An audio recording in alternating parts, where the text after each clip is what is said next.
ఈ వారం మీకు ఇష్టమైన సీరియల్ గుప్పెడంత మనసులో ఏం జరిగిందో తెలుసుకోండి.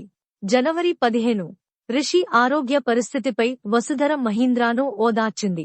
మరో చోట రిషి మరణం గురించి శైలేంద్ర ప్లాన్ చేసి విద్యార్థులను మోసం చేస్తాడు. జనవరి 16 రిషి ఆచూకీ గురించి విద్యార్థులు నిరసన వ్యక్తం చేయడంతో మహీంద్ర మరియు అనుపమ టెన్షన్ పడుతున్నారు. మరోవైపు దేవయాని రిషి గురించి చెడుగా మాట్లాడినందుకు ధరణి ఖండిస్తుంది. జనవరి 17 రిషి తన క్షేమం గురించి శైలేంద్రకు వాయిస్ మెసేజ్ పంపాడు. తర్వాత శైలేంద్ర రిషి ఆచూకీ గురించి వసుధరను ప్రశ్నిస్తాడు. జనవరి 18 రిషి ఆచూకీ గురించి మహీంద్రాకు తెలియజేయమని చక్రం వసుధరకు సలహా ఇస్తాడు. మరోవైపు శైలేంద్రకు చక్రంపై అనుమానం వస్తుంది. జనవరి 19 దేవయాని వసుధరకు నీడనిచ్చి రిషి గురించిన సమాచారాన్ని సేకరించమని భద్రను నిర్దేశిస్తుంది. తరువాత మహీంద్ర వసుధరను రిషి వద్దకు తీసుకెళ్లమని కోరతాడు.